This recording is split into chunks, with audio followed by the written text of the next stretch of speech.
Conducción, Daniel Bracamonte. Colaboración, Adriana Richardolo. De Raíz Radio. Miércoles de 14 a 16 horas por Radio Activa 96.9.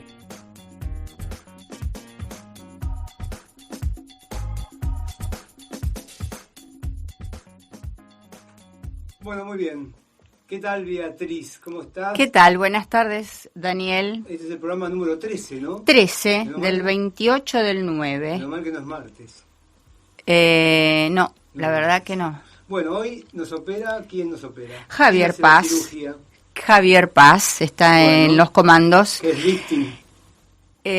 Sí, es lifting. Javier Paz.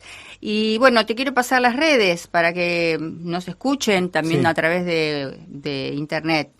Es Movimiento de Raíz, es el Facebook, también es el Instagram. La página web es www.movimientoderraiz.com.ar, ahí donde subimos todas las notas y también los reportajes y la radio en su totalidad. Y el teléfono para dejar mensajes o contactarnos siempre por mensaje de voz o escrito es el 11-5-053-0977. 11-5-053-0977. Bueno, bárbaro. Y creo que ayer, ¿hoy qué es, 28? Hoy es 28, pero ayer fue un día Ayer- especial. Ayer fue el día del Jubilado. Jubilator. El día del jubilado, a todos los Es el jubilado. jubilados, Así que vamos a dar un jóvenes aplauso. y más viejitos. Bien, ahí va. Ahí está. Felicitaciones. ¿Le habrán dado el aumento a todos? Si vos le llamas aumento... No, bueno, esa asignación de, no sé cuánto Sí. era, 7.000 pesos, una cosa así. Sí, bueno, la verdad, 50.000 pesos como suma total a un jubilado es condenarlo al hambre. Imagínate ¿no? si alquila, ¿no? No, olvídelo. Seguramente si tiene hijos vivirá con sus hijos, si no, no sé. Son preguntas que nos hacemos a veces que no tienen respuesta, pero ¿qué pasará con estos jubilados que tienen una sola jubilación y tienen que pagar los gastos tremendos de una inflación que es imparable, después vamos a conversarla en la sección de política, de un ajuste que es imparable? La verdad, lo de feliz día del jubilado hasta parece una ironía, ¿no? Sí. Pero por bueno. lo menos es un recordatorio. Sí, que están que están nuestros abuelos, Adultos mayores. nuestros adultos mayores, en una situación, muchos, la mayoría, en una situación crítica. Bueno, también quiero mandar un saludo desde acá a todos los que participaron ayer en el Meet, hoy se habla así, ¿no? El Meet. El MIT. De Isleño, por el tema de los cambios que hubo en el Consejo Asesor Permanente Isleño, el avance del municipio de la mano del mercado inmobiliario hacia la zona de islas, hasta el día de hoy protegida por una ordenanza y por una dirección de plan de manejo que tenía en su interior a isleños, ¿no? Ajá. La dirección de plan de manejo fue vaciada, los isleños se fueron, algunos porque miembros del CAPI porque no recibían ninguna respuesta del municipio, otros no se les renovó el contrato, y el día jueves el municipio va a crear un nuevo CAPI. Y ese nuevo CAPI curiosamente va a estar repleto de desarrolladores inmobiliarios, ya va a ser el CAPI VIP. Claro. ¿No? Ya no del isleño, no de los defensores del humedal, sino de los desarrolladores inmobiliarios. Una verdadera vergüenza a la que nos tiene acostumbrados el municipio de Tigre. Porque el municipio de Tigre Sí. es una vergüenza absoluta, un gran destructor de la naturaleza, un gran aliado y socio de los desarrolladores inmobiliarios. Así que bueno, fíjense que inclusive llegan a un extremo tan indecoroso, ¿no? Para no decirlo de otra manera, tan indecoroso, que hacen la reunión un viernes a las 3 de la tarde. Un jueves, perdón, a las 3 de la tarde. Cosa de que el vecino que trabaja, el vecino no puede participar. Claro. Y después al otro día hacen otra reunión en Villa Arañata, con otro consejo asesor, que es el de Dique Arañata y Villa Arañata y Dique Luján, también a esa hora, digamos, ¿no? Cosa de que participen los que ellos quieren, los que ya siempre los mismos, levantan la mano, digamos. Claro, claro. Seguramente que el viernes va a haber otra gente que no va a levantar la mano tan fácilmente, ¿no? Lo sabemos. Pero no vamos a decir qué, pero prepárense porque viene para la zona de Dique Luján y Villa Arañata, vienen cosas muy feas en cuanto a la destrucción de humedales y a un proceso de urbanización totalmente irresponsable. Irresponsable en relación a la naturaleza e irresponsable en cuanto a la calidad de vida de los habitantes de Dique Arañata y Villa Luján. Digo esto porque hay muchos, cuando ven un barrio privado nuevo, con casitas lindas, se ponen contentos, porque dicen, oh, bueno, ahora mi casa va a valer más. Y en realidad no se dan cuenta que están retrocediendo en cuanto a calidad ambiental de vida, que es muy importante, ¿no? Bueno, eso es lo que va a pasar, eso es lo que el municipio tiene en sus planes. Este es el famoso Plan de Desarrollo Estratégico de Tigre, de los hermanitos Zamora, que viene de la mano del Plan de Desarrollo Ambiental de la provincia de Buenos Aires, que lo que menos tiene es de ambiental. Bueno, y no quiero ir más arriba porque ya tendría que entrar en un terreno más profundo. Hoy hubo algunas preguntas, Beatriz, que nos fueron llegando a lo largo de algunos programas. Nosotros estamos muy pegados en De Raíz Radio a lo que pasa en los territorios, entonces todas las entrevistas son permanentemente vinculadas a conflictos territoriales, hablan de Corrientes, hablan de Tucumán, hablan de Catamarca, hablan de Córdoba, de Rosario. Bueno, hemos recorrido el país en entrevistas del sur, y siempre hablaron las cabezas principales de los referentes que están luchando frente a diferentes desastres o ecocidios. Y a veces la gente nos dice, bueno, pero ¿por qué no hablan un poco sobre algunos problemas más generales del futuro, de la cuestión ambiental, de la cuestión planetaria? Y yo estaba leyendo hoy un informe del Fondo Monetario Internacional. El Fondo Monetario Internacional aparece en todos lados, ¿no? Que está vinculado a lo que sería el incremento poblacional a escala mundial, ¿no? Se llama La Nueva Economía de la Fecundidad. No voy a decir quién son los autores de este documento porque tienen nombres muy difíciles. Y la verdad que no tiene tampoco mucha importancia. Pero está encabezado de esta manera. Dice, las personas y las economías prosperarán si las autoridades económicas ayudan a las mujeres a compaginar la carrera profesional con la familia. ¿A qué se refiere esto? A que la fecundidad en los países de ingreso alto ha estado disminuyendo desde hace más de 100 años, ¿no? Con pocas excepciones. Y ahora es extraordinariamente baja. Esto, en el caso vamos a hablar de Alemania, España, Italia y Japón, la fecundidad es muy inferior al 1,5% de hace más de 2 décadas. Y esto viene a contramano de una idea que los ambientalistas y ecologistas venimos también planteando como preocupación, que es cuál va a ser el nivel de población que vamos a tener después del 2050 y cómo va a afectar esto al planeta en general, teniendo en cuenta que más habitantes, más demanda de producción, más demanda de energía, más demanda de recursos naturales. Y más contaminación. Por supuesto, y más contaminación. Hoy tenemos una población a escala mundial de 7.837 millones de habitantes, sí. Un número tan grande que me asusta. Y la tasa de crecimiento en general, acá se dice que en los países más desarrollados del 1,5 decreciente, pero a nivel global la tasa es de un aumento del 0,9%. Algunos expertos, y sobre esto hay diferentes visiones, dicen que para el 2064 vamos a ser 9.730 millones de habitantes. 9.730. Una cifra pavorosa.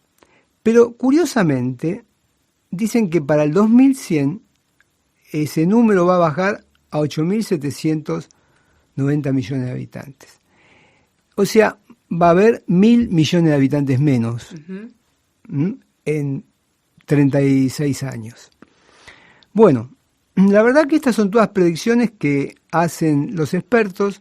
En este caso, el análisis de la nueva economía de la fecundidad se enfoca en la idea de que en los países en desarrollo, con el crecimiento de la emancipación de la mujer y la entrada fuerte en el mercado laboral de la mujer, eso hizo que la tasa de natalidad bajara, que la mujer, al abandonar las tareas caseras, el rol exclusivo de madre, y al poder desarrollarse en forma individual, integrarse a la sociedad y jugar un rol importante, empezó a desatenderse o a tener menos interés por ser madre, o por lo menos a controlar la cantidad de hijos que tiene. Hoy muchos países desarrollados tienen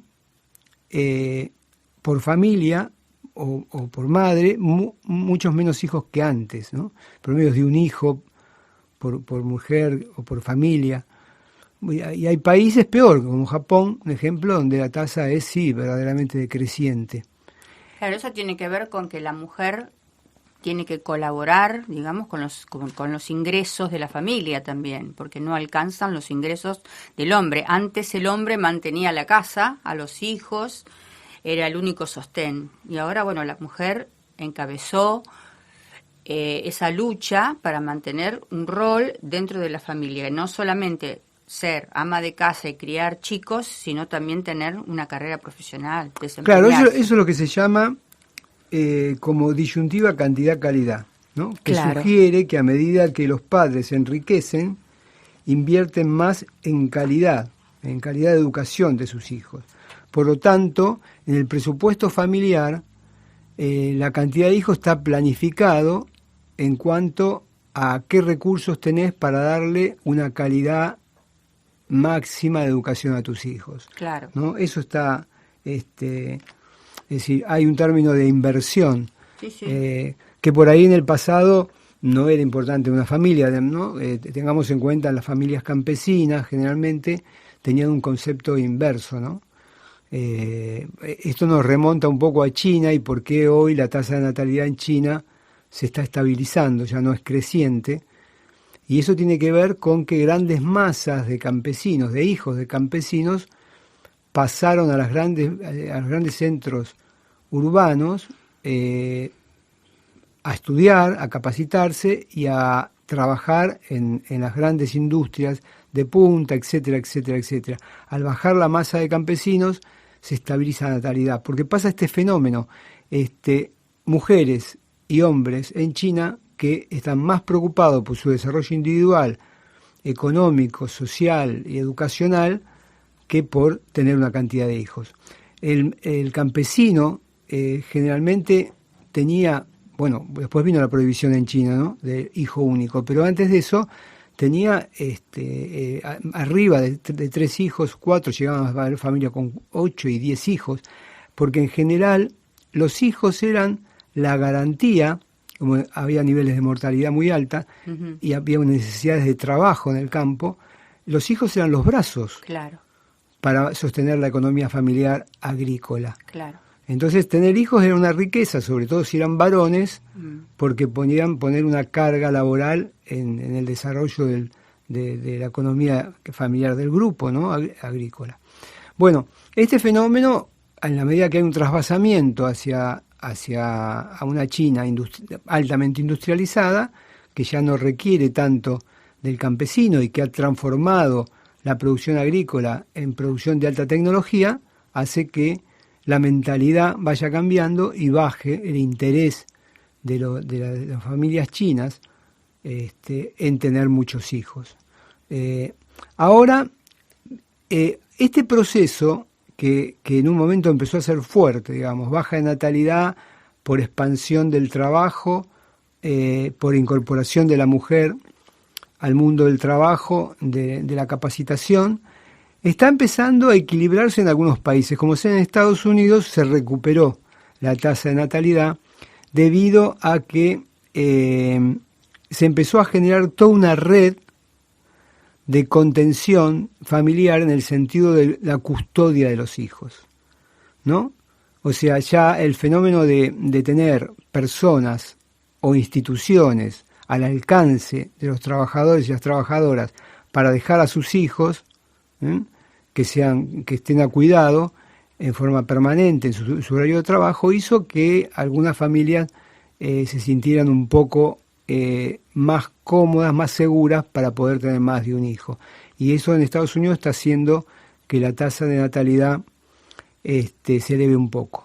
En el caso de Europa, y esto lo vimos nosotros cuando viajamos hace poco, esto está a la vista en Europa, si bien la tasa de natalidad es decreciente, como se dice, del 1,5%, en algunos países más, como en el caso de Italia. Italia es el país más envejecido de Europa, es el país más envejecido de Europa. Hay un fenómeno nuevo que va a empezar a cambiar esta tendencia, que es el fenómeno de la inmigración. Porque la inmigración que está recibiendo Europa es principalmente una inmigración que tiene un origen, o que vienen de países de Arabia, sobre todo del Islam, o que vienen de países africanos. Sí. En los dos casos, la tendencia a tener familias numerosas está presente. En el caso de la inmigración africana es por una cuestión ancestral. En realidad vienen de países que todavía están en un estado donde el campesinado es mayoritario, por lo tanto la costumbre de tener bastantes hijos está arraigada. Y por el otro lado viene también de las familias con formación islámica que tienen un código de relación. La mujer generalmente no tiene un grado de emancipación grande, por lo tanto sigue estando ocupada en la crianza de los hijos, y esto hace que sean familias que también tengan hijos más numerosos. Claro, pero ahí hay un fenómeno, acotando lo que vos dijiste, las familias, no todas, pero la que se vio cuando viajamos para hacer algún tipo de reportaje, eran familias con un poder adquisitivo, digamos, importante, porque, por ejemplo... Las que tenían menos hijos. Claro, perdón, un dueño de un hotel era islámico, la mujer no estaba. No, o sea que no trabaja... Perdón. Bueno, te quedaste sin voz. Me quedé sin... Bueno. Sin voz. Sí. Pocas veces te pasa eso. Sí. Bueno, no, lo que pasa es que largaste mal el do. Ahí te falló en el do te falló. El do de pecho. Sí. Sí, en realidad, sí, y tratá de que en la medida que te vayas, dejá el estudio, no te lo lleves todo, si podés. Bueno, no, claro, a ver, una cuestión cultural también tiene mucho que ver con eso, ¿no? Con el hecho de que la familia se vuelva más numerosa. Pero bueno, es todo un proceso. Ahora, lo cierto es que estamos hablando, como dije antes, que para el 2064 va a haber 9.730 millones de personas, y el impacto sobre los recursos a nivel planetario va a ser realmente crítico. Se dice que inclusive el planeta Tierra no está preparado para poder alimentar, y no solo alimentar, sino dotar de recursos en general a un nivel, a una tasa de población tan alta. Así que eso generaría una crisis muy grande, generaría hambrunas, desplazamientos de un continente a otro. Aquellos continentes donde la tasa de población aumente más van a migrar forzosamente hacia las zonas donde puedan tener alguna posibilidad de sobrevivir, y esto va a generar conflictos muy importantes. Por eso que el tema de la natalidad debe ser un tema abordado de alguna manera, ¿no? Planificado de alguna manera. Es un tema muy controvertido, porque cuando uno dice esto, dice, ¿qué va a prohibir tener los hijos? ¿Qué van a hacer? ¿No? ¿Vamos a hacer lo mismo que hacían los norteamericanos en Guatemala cuando esterilizaban a las mujeres? No estamos hablando de barbaridades que que los Estados Unidos son capaces de hacer. Estamos hablando de empezar a razonar que el camino, la expansión humana en el sentido numérico no es sostenible por el planeta. Entra en contradicción y por lo tanto vamos a tener que ver cómo lo resolvemos. Y sobre todo porque la escasez de recursos y la depredación de esos recursos van a aumentar de alguna manera los otros problemas que trae el cambio climático, que es la contaminación, la emisión de gases de efecto invernadero, etcétera, etcétera. Bueno, un último datito y vamos ya a un tema musical para no cansar con este tema. Volví. ¿Volviste? Sí, volví. Yo quería comentar algo. Tengo unas amigas que son ginecólogas y en las consultas de sus pacientes, más o menos después de los 30 y 40 años, les aconsejaban un ligamento de trompas, para que lo estudien. Sí. ¿Por qué les aconsejaban eso? Bueno, para prevenir, obviamente, el embarazo y también por una cuestión de salud, porque las mujeres tenemos tendencia a tener problemas uterinos. Pero creo que fundamentalmente era para controlar un poco la natalidad. Bueno, es un consejo que le daban algunas madres que tenían más de 3. Está bien que un médico aconseje.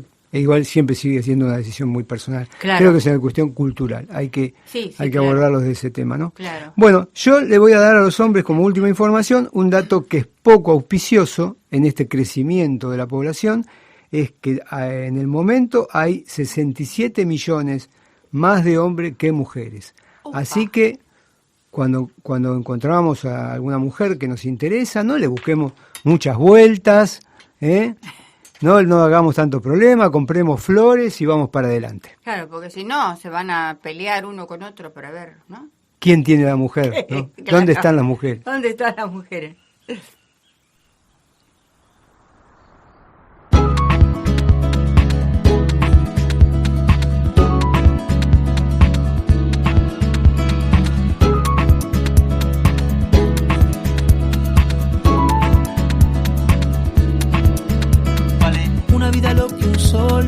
Una vida lo que un sol vale. Una vida lo que un sol, una vida lo que un sol vale. Se aprende en la cuna, se aprende en la cama, se aprende en la puerta de un hospital. Se aprende de golpe, se aprende de a poco y a veces se aprende recién al final. Toda la gloria es nada, toda vida es sagrada. Una estrellita de nada en la periferia de una galaxia menor. Una entre tantos millones y un grano de polvo girando a su alrededor. No dejaremos huella, solo polvo de estrellas, polvo de estrellas. Una vida lo que un sol, una vida lo que un sol vale. Una vida lo que un sol, una vida lo que un sol vale. Se aprende en la escuela, se olvida en la guerra, un hijo te vuelve a enseñar. Está en el espejo, está en las trincheras, parece que nadie parece notar. Toda victoria es nada, toda vida es sagrada.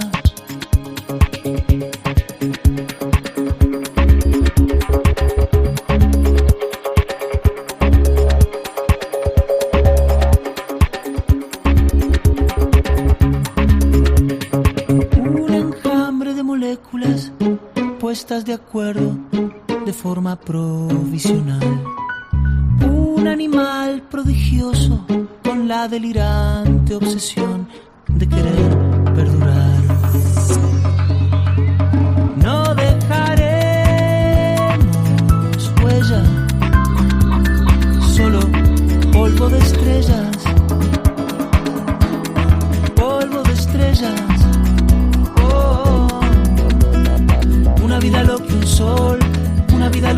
sol vale. Una vida lo que un sol, una vida lo que un sol vale. Una vida lo que un sol, una vida lo que un sol vale. Una vida lo que un sol, una vida lo que un sol vale. Una vida lo que un sol, una vida lo que un sol, una vida lo que un sol. Una vida lo que un sol, una vida lo que un sol, una vida lo que un sol. Vale. Estás escuchando De Raíz Radio. Auspicia este bloque La Moderna de Carlos Bá, confitería, panadería, ricas masas, tortas, bombones, gran variedad de sándwich, cafetería, comidas caseras, caterings para eventos con presupuesto sin cargo. 12 de octubre, 1370, Dique Luján, Tigre, a metros del puente levadizo. La Moderna de Carlos Bá, con envíos a domicilio al 11 5838 5557. La Moderna. Bueno, y seguimos en De Raíz Radio. Y ahora vamos a ponernos en contacto con Luciano Orellano, miembro del Foro de Recuperación del Paraná. Hola, Luciano, ¿me estás escuchando? Sí, perfectamente. Muchísimas gracias por llamar. No, al contrario. Gracias por tu tiempo. Bueno, la verdad que nos gustaría que nos des un panorama de cuál es la situación en el puerto de Rosario, en el puerto de Vicentín, si podemos llamarlo así, porque sabemos que ahí hay un punto de conflicto importante, ¿no? Sí, bueno, primero, digamos, tratar de describir un poco de qué se trata.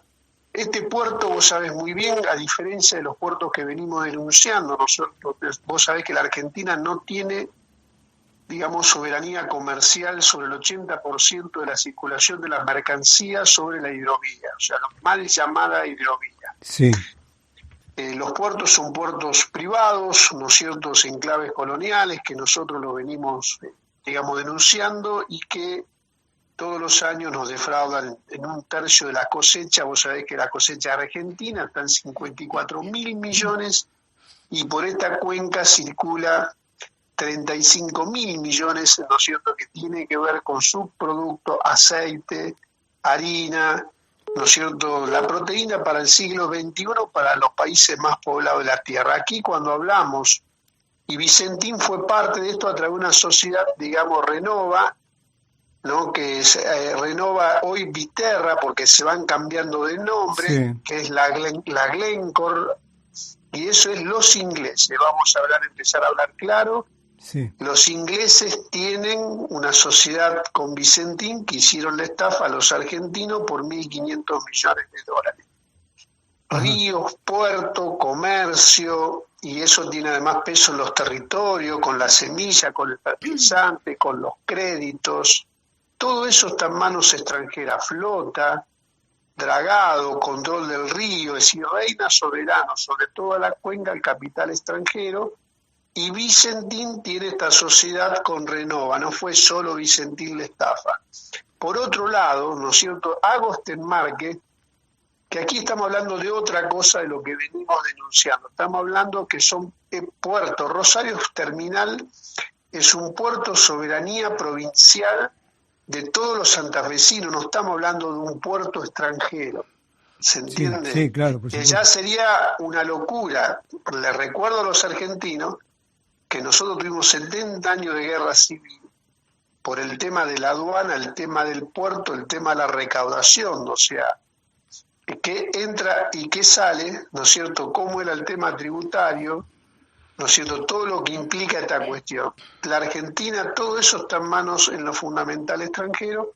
En este caso, en lo que hace a la nota que estalló en la Argentina, que tiene que ver con el contrabando por el puerto Rosario. El puerto Rosario es parte de los 4 puertos que tiene la provincia de Santa Fe, en Reconquista, en Villa Constitución, ¿no es cierto?, en la ciudad de Santa Fe, y el puerto de Rosario son puertos que eran ex Junta Nacional de Granos, ¿no es cierto?, claro, patrimonio público de todos los argentinos, que en la época de los 90 se pasaron a las provincias, ¿no? No sé si se va entendiendo. Sí, sí, claro. Entonces, estos puertos, el puerto Rosario, donde ahora estamos viendo, estamos siendo testigos los rosarinos, digamos, de que pasan toneladas, digamos, de droga, había 1.600 kilos que se encontró en un barrio que iba a ser trasladada al puerto Rosario, y después están los dos contenedores donde se encontraron una totalidad de 1.500 kilos y puertos sucios que se les llama, ¿no es cierto?, en la jerga, puertos narcos, digamos, el puerto que administra Vicentín, pero ¿sabe con quién administra Vicentín? Además, con una empresa que se llama Ultramar. Ajá. Ultramar es una empresa chilena.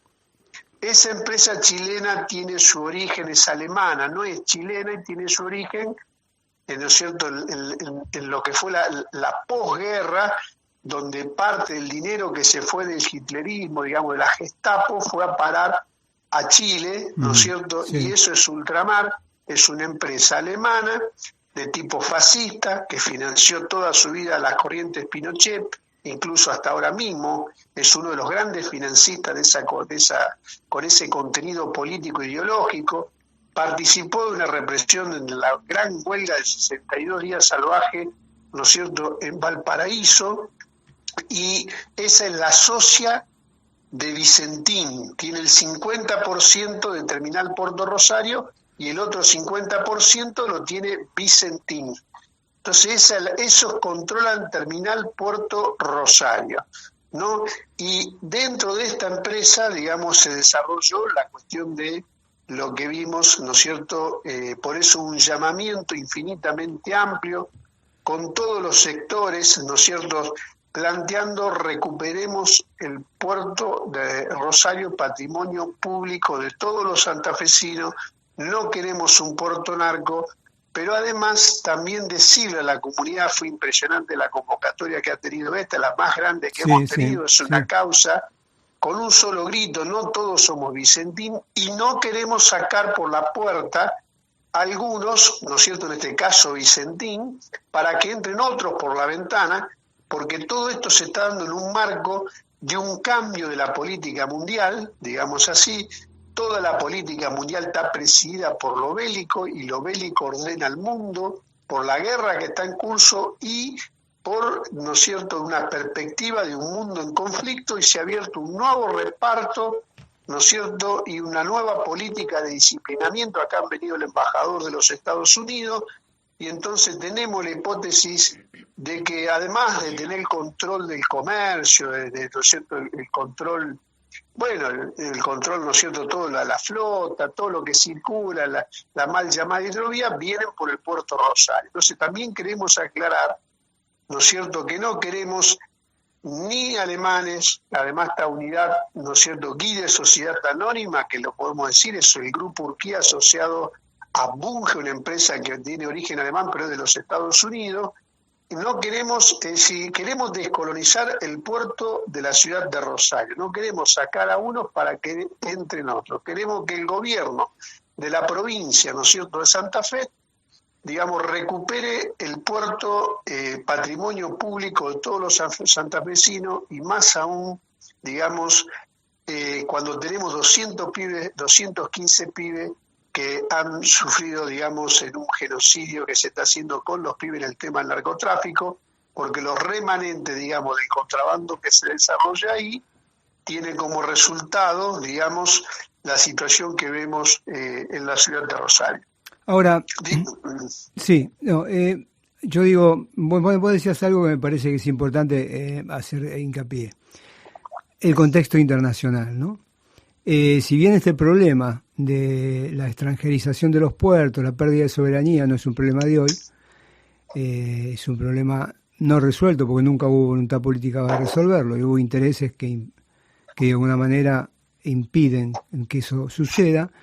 En la actual situación global de hoy, a partir del tema de la guerra, que es un conflicto, en mi opinión, es un conflicto inicial de un proceso de conflictividad más amplio que vamos a vivir a mediano plazo, estos territorios se transforman en territorios estratégicos para una parte de los polos en confrontación.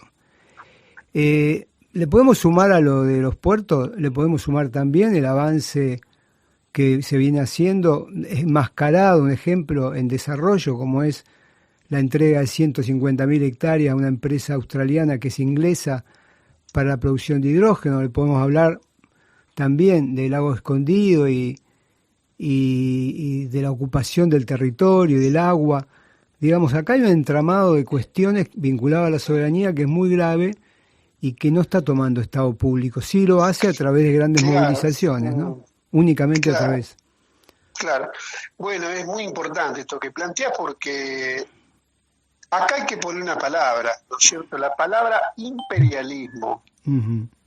¿Qué es el imperialismo? Y es tenerlo todo y querer más. Y van a una guerra entre ellos. Y el mundo ha pasado, ¿no es cierto?, de esta supuesta globalización, ¿no es cierto?, un mundo, ¿no es cierto?, de superpotencia política, económica, militar, el fin de las ideologías, todas las teorías de estos últimos 40 años, ¿no es cierto?, se ha ido a un mundo multipolar y se ha constituido dos bloques, y esos bloques, digamos así, se abrió un nuevo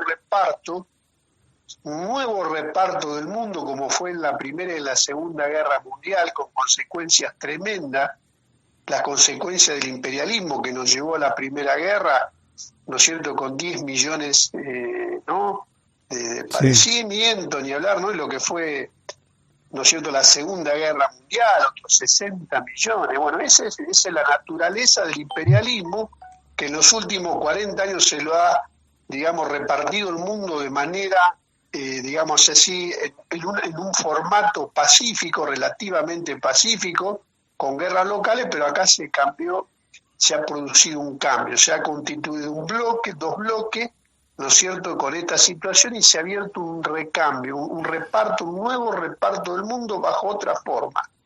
Y ese nuevo reparto por el mundo parte del principio de tener el control de las fuentes de materia prima. Claro. Y acá se firmó en el cambio, cambiaron el ministro, hicieron una corrida del mercado, cambiaron al gobierno, ¿no es cierto?, al ministro, y de ahí se firmaron convenios en la cuenca austral con la Total, con los franceses, sí. Y de ahí se firmaron convenios con Bulgeroni en el Golfo San Jorge con el petróleo, se firmó, ¿no es cierto?, con Bulgeroni, ¿no es cierto?, con la British, que es inglesa, se firmó también con una empresa china que está ahí dentro lo que es, digamos así, los acuerdos que se firmaron en Vaca Muerta, que me perdonen los argentinos, nosotros es YPF Sociedad Anónima, y en Vaca Muerta es hegemónica Chevron y los Estados Unidos. Sí, y los acuerdos que se firmaron, ¿no es cierto?, el gasoducto, es un acuerdo con Techín, todo eso está dentro de la OTAN, y vienen por el litio, ¿no es cierto? Entonces aquí no hay que ser inocente, no es que estamos hablando de Vicentín, no, acaban de firmar, ¿no es cierto?, el gobierno del Paraguay acaba de firmar convenios, ¿no es cierto?, para hacer una prolongación del cuerpo de ingenieros de la Marina de los Estados Unidos para tener el control del Paraguay. Sí. Nosotros aquí en el tema narcotráfico, en la provincia de Santa Fe, en esta licitación, en esta pelea por recuperar el Paraná, bueno, se ha firmado desde convenio con la DEA y ha estado el embajador de los Estados Unidos, ¿no es cierto? Quieren los puertos de Rosario, quieren el litio, ¿no es cierto? Quieren el control, ¿no es cierto? Bueno, este es el nuevo reparto que se ha abierto en el mundo, ¿no es cierto? Y como nos enseña la historia, se lo reparten antes, durante y después. Y entonces esto, digamos, es muy importante esto que vos planteás, digamos, de contextualizarlo en qué momento. Bueno, vino el embajador y entonces aparecieron que encontraron las toneladas de droga y entonces vamos a sacar a todo Vicentín, pero no queremos que aparezca la Cargill o otra empresa extranjera. Queremos que el puerto, que hoy de Rosario, está en manos de Vicentín, está en manos, ¿no es cierto?, de ultramar, los alemanes tipo Gestapo pinocheísta, ¿no es cierto?, o del grupo Guide, que es Urquía, que viene de varias estafas que hizo también a los argentinos, ¿no es cierto?, que tiene la aduana propia, aduana seca, ¿no es cierto?, en General Dehesa, etcétera, que está asociada a Bunge de los Estados Unidos, y otro grupo que tiene la Terminal 6 y 7, todo esto dentro de la soberanía de la provincia de Santa Fe en el puerto, que vendría a ser Servicios Portuarios, que es un grupo nacional asociado a PTP Group, y PTP Group es una empresa rusa que tiene el 50% de todo el fertilizante de todo el mundo. Entonces, el puerto de Rosario, patrimonio público de todos los rosarinos, de los santafesinos, está en manos extranjeras en lo fundamental. Y nosotros no queremos cambiar, ¿no es cierto?, si queremos que el Estado pase a tener el control. Yo entiendo que en esto hay algo de lo que tiene que modificarse lo mismo que en la provincia de Buenos Aires, que son estos entes, que son entes públicos, ¿no es cierto?, no estatales, ¿no? Son entes públicos no estatales, pero que el Estado está pintado, ¿por qué? Porque tiene digamos así, está en minoría. Esto es lo que nos pasa en la provincia de Santa Fe, es decir, sobre 9 miembros el Estado tiene 2 votos, claro, el voto del municipio y el voto de la provincia, ¿no es cierto?, pero como órgano, en realidad el gobierno, la fijación, no se conocen los estatutos, los contratos, no se sabe la revisión de cuentas, no se conoce absolutamente nada. Es decir, 4 o 5 vivos negocian ya no sobre los enclaves coloniales que yo mencionaba antes, sino que sobre, ¿no es cierto?, sobre el patrimonio público, ¿no es cierto?, de todos los santafesinos. Ese es un tema, ese tema es así. Ahora, por otro lado, ¿qué expectativas hay en Rosario de que en realidad puede haber un cambio más de fondo, donde, como vos decís, se cierre la ventana y esto no cambie de manos para peor? Porque lo que vemos es que en realidad el gobierno nacional está siguiendo a la puntilla las instrucciones del Fondo Monetario, está apurado por un plan quinquenal de entrega extractivista, de entrega a los recursos, porque acá hay un cálculo que se ha hecho, es que el efecto de la guerra Rusia-Ucrania va a durar, en el caso de que esta guerra en su grado más alto termine este año, que no lo creo, pero el efecto va a durar 5 años. Va a haber 5 años de una gran demanda, una hiperdemanda de minerales, de alimentos, por supuesto, y yo le puse este nombre, ¿no?, el plan quinquenal extractivista que este gobierno inició, y que sea cual sea el gobierno que venga, lo va a continuar, ¿no? Estamos en esta realidad. En este marco, ¿qué perspectiva hay de poder modificar la situación del puerto de Rosario? La perspectiva es que podemos nosotros afirmar, de que está claro de seguir haciendo lo que estamos haciendo. O sea, ¿qué podemos hacer? Bueno, porque ¿qué necesitamos? Una revolución cultural, diríamos, ¿no?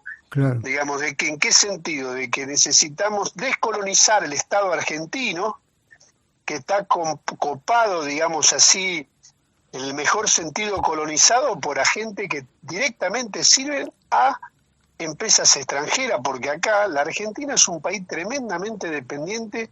Sí, a ver, hay que partir de que venimos de una dictadura donde se decía que achicar al Estado es agrandar la nación, claro, claro, que era Martínez de Oz, y después vino, todo esto no es gratis, y el pueblo argentino peleó, y enfrentó en una dura lucha, hemos retrocedido.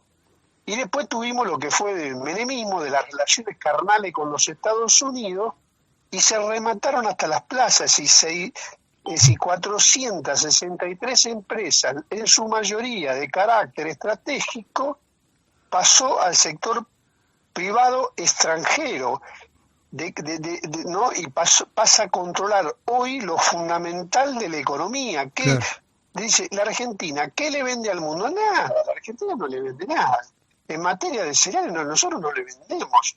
No regulamos los precios, son empresas extranjeras que se integran al mercado mundial de la forma, y hay un reparto entre ellos. Entonces, y además con un paraguas de estrangulamiento de soberanía, ¿no es cierto? Un estrangulamiento a partir del capital financiero y de la deuda externa ilegítima, ¿no es cierto?, que quiebra cualquier participación. Entonces, ¿qué podemos hacer nosotros? Lo que estamos haciendo, hemos creado 300 foros, hemos creado movilizaciones, estamos dando charlas en las universidades, y qué podemos hacer, ¿no es cierto?, que digamos así, por un lado, ¿qué sería? Desocultar, ¿no? Desocultar, informar, conocer para defender esto que decimos. Si no conocemos, ¿qué vamos a defender? Menos podemos amar y menos podemos tener conciencia, ¿no es cierto?, esto que decimos tantas veces, de poder transformar la realidad. Y siempre lo hacemos desde una cuestión de propuesta. La Argentina puede tener propuestas, digamos. Nosotros hicimos, bueno, o sea, ocultamos toda la cuestión hicimos todo un movimiento alrededor del río. Bueno, tenemos que decir, ¿cuál es la tarea? La tarea es sembrar soberanía, y crear un movimiento, ¿no es cierto?, abrir una brecha, que es lo que estamos haciendo, no para ganar, pero por lo menos que existe una brecha. Sí. Que vos me llamé, a mí me pone contento que podamos hablar de estos temas ni siquiera estaban en agenda. Fíjate vos lo que estaba, digamos, lo que pasó con el río Paraná, con el tema Vicentín. Bueno, sí. No tenemos otro camino que crear una masa crítica, abrir una conciencia, ganar una parte, un movimiento amplio con la intelectualidad, con periodistas, ¿no es cierto?, con sectores del movimiento estudiantil, de los trabajadores, de la comunidad en general, sembrando una corriente que quiera recuperar lo nuestro, porque estamos claros que si no recuperamos lo nuestro, sin poseerla, la riqueza, esto que decimos tantas veces, sin poseerla, la riqueza, sin administrarla, sin organizarla, sin planificarla, y sin ir un plan quinquenal, como bien mencionás vos, es imposible que la Argentina pueda. Ahora, esa es la tarea de hoy. Yo te puedo decir cuáles son las tareas. Desde el punto de vista de las relaciones de fuerza, y bueno, estamos complicados. Esa es la verdad. Es así. Bueno, Luciano, te agradecemos mucho toda esta información, la verdad. Nos diste una cantidad de información muy importante que para nuestros oyentes y para nosotros mismos, así que nos mantenemos en contacto con vos y nos informás de lo que vaya sucediendo, ¿te parece? Sí, muchísimas gracias, y bueno, siempre con los sueños, ¿no?, de esta Argentina justa que decimos, ¿no? Justa, libre, soberana. La Argentina ha tocado fondo en materia de soberanía, necesita una revisión integral como lo plantearon los patriotas de Mayo. Nosotros tenemos causas y legado, y en ese camino estamos, y yo te agradezco infinitamente. Te mando un fuerte abrazo. Abrazo, Luciano. Hasta luego. Chao.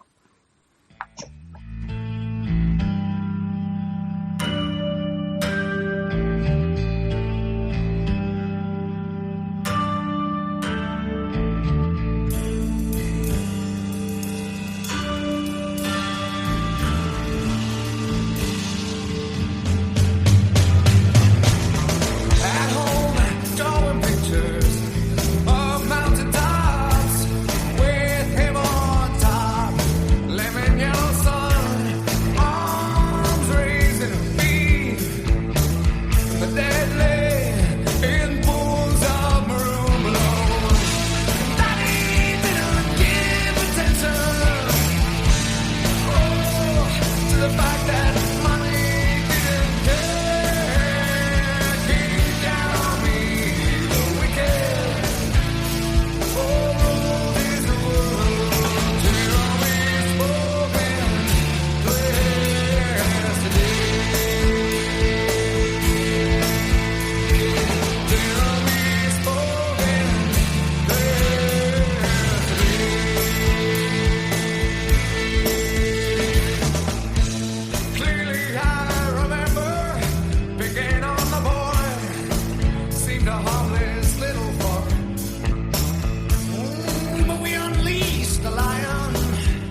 Bueno, muy bien, y seguimos en De Raíz Radio, como todos los miércoles, tratando de abordar los diversos problemas que tienen que ver con la ecología, con el ambiente y con la política. Porque como nosotros decimos desde el Movimiento de Raíz, son inseparables, ¿no es cierto? Es decir, solamente con la lucha territorial de muchos de abnegados activistas y militantes ambientales, vecinos en cada lugar donde se producen hechos de afectación del ambiente, con esa lucha que es importante y es vital, no alcanza, porque el problema está en que esas luchas y esas expresiones no son vinculantes. Entonces, la política, los que están del otro lado, en realidad terminan no tomándolos en cuenta. Yo digo, hay que ir por esos lugares. Por eso es importante tomar conciencia, sobre todo para los que están organizados, en una sociedad desmovilizada, completamente desmovilizada. La sociedad argentina es una sociedad completamente desmovilizada. Por algunas razones, quizás porque ya está fastidiada, cansada, porque está frustrada por tanto creer y tanto descreer, que directamente muchos argentinos se refugian en su vida, en su casa, en sus problemas, algunos tienen demasiados, y entonces le dejan la política en manos de los que seguramente le van a generar un futuro peor. Yo sinceramente dejé de estar del lado de unos y de otros, es decir, dejé de creer en las grandes estructuras políticas que nos gobernaron durante décadas. Yo empecé a comprender de que en la Argentina tiene que nacer algo nuevo, tiene que nacer una propuesta que venga de las experiencias de lucha, que venga de las transparencias del pensamiento, que no venga del enjambre político, de los acuerdos, del punteo, ¿no? Porque después pasa lo que pasa. Nuestros representantes en todos los niveles son simplemente soldaditos que ejecutan o levantan la mano en función de su propia proyección política. La política se transforma en una profesión y nadie quiere abandonarla, ¿no es cierto? Como pasa con los concejales, acá en Escobar, en Tigre, en todos lados, ¿no? Recorremos la provincia de Buenos Aires, va a ser igual así. Entran diciendo que van a estar al servicio del vecino y después reciben las órdenes del intendente. Van para la izquierda o para la derecha según le diga el intendente. A partir de ahí no tenemos nada, ya no tenemos representantes. Entonces nuevamente es la voz del vecino, la voz del movilizado, contra todo ese aparato estatal, institucional, político, que marca su curso de espaldas al interés ciudadano. Así que es muy importante empezar a pensar en eso. Lo decía recién Luciano de alguna manera, ¿no? ¿Qué están haciendo en Rosario? Y están tratando de crear conciencia, están tratando de lograr un espacio de participación. Porque ¿qué otro camino tiene? ¿Cómo se vence a estos monstruos con tanto poder? Si no es a través de crear articulaciones nuevas, pero que tienen que llegar a ser un punto de referencia político. Si no vamos por algo, miren, si en los municipios no vamos por las bancas de los consejos deliberantes, si no ponemos vecinos que no traicionen, que no se transformen, en realidad no vamos a tener nunca fuerza para bloquear los pequeños desastres. Ya no hablo para las grandes cosas. En este caso, el jueves se reúne de nuevo el grupo de intercomisiones del Congreso, de la Cámara de Diputados, para ver si sale el dictamen por la ley de humedales. Desde la reunión pasada, del jueves pasado a hoy, el lobby de los grupos agropecuarios y ganaderos, y llevados adelante, por supuesto, por diputados que le responden ciegamente, fue tremendo. Al grito de nos quieren empobrecer, no nos dejan producir, nos quieren sacar las tierras, quieren expulsar a nuestro ganado. Todas mentiras terribles. Los que han avanzado sobre los humedales fueron ellos, los que han sacado sus vacas de la planicie pampeana y la han llevado a los deltas para poder plantar más soja fueron ellos. Y la verdad, sinceramente, de su ganado, de su soja, nosotros no vemos un mango. Pero sí nos queda el pasivo ambiental. Sí nos queda la destrucción del humedal, que es una fuente de vida, que es fuente de oxigenación, de filtrado del agua. Bueno, tantas cosas que muchos de los que me escuchan saben de las virtudes de los humedales. Y este proceso continúa. Yo, la verdad, no puedo decir qué expectativa tengo para mañana, si el dictamen va a salir o no va a salir. Algunos dicen que hay 2 votitos a favor de este grupo alrededor del diputado Grosso, pero aunque salga el dictamen, después hay que ir a la Cámara de Diputados. Y ahí es complicado. Ahí es complicado crear un consenso. Y después de la Cámara de Diputados, en el caso de que tenga media sanción, hay que ir a la Cámara de Senadores. Y ahí están las provincias. ¿Y qué pasa? Y las provincias tienen un problemita. Las provincias tienen muy cerca la presión de los sectores productivos, como ser Corrientes, 80% humedales. Todos los correntinos dicen nos dejan sin producción, y no es así, es mentira. Pero bueno, no va a ser fácil llegar. Quieren modificar puntos fundamentales de la ley de humedales, quieren lavarla, quieren quitarle instrumentos, quieren darle el inventario a las provincias. Esto sería que la ley no saldría nunca se pondría en práctica porque tardarían años y años en hacer inventario, o harían inventarios mentirosos donde solamente marcarían como humedal aquellos lugares que no les interesa y los otros se los comerían como se lo están comiendo para la ganadería y el mercado agropecuario. Así que bueno, esta es la realidad.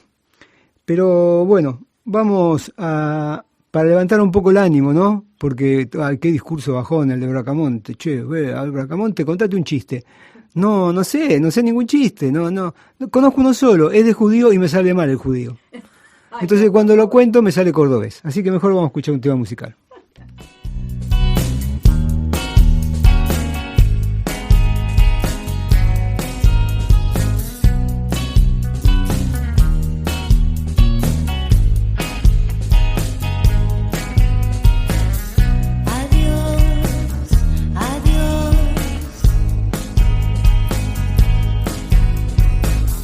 Me voy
escuchando De Raíz Radio.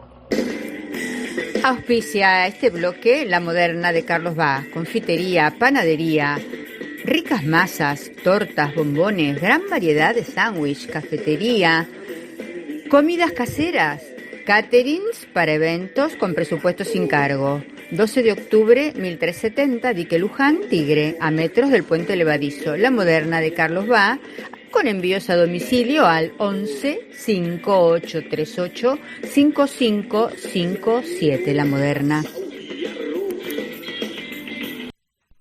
Bueno, muy bien, y seguimos en De Raíz Radio, y ahora viene la sección política que siempre encabeza, por supuesto, Gerardo Portela. Gerardo, ¿estás en línea? ¿Me estás escuchando? ¿Qué tal? Buenas tardes, ¿cómo están? Bien, muy bien, muy bien. ¿Cómo estás vos? Bueno, decime, ¿qué novedades? Pues la verdad que hoy tuvimos un programa pesadito con el tema soberanía y un montón de cosas, así que bueno, ¿qué nos traes hoy? Bueno, hay varios temas para tocar de política nacional. Se está tratando el presupuesto.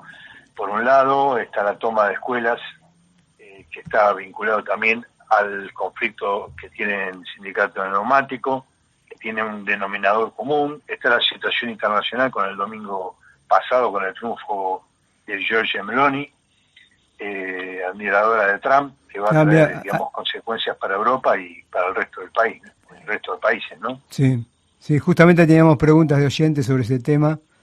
Si querés... ¿Qué tal, Gerardo? Beatriz te habla. Si tal, querés te lo adelanto, porque seguramente no te quiero cortar en tu reportaje. Pregunta un oyente, Daniel de Benavides.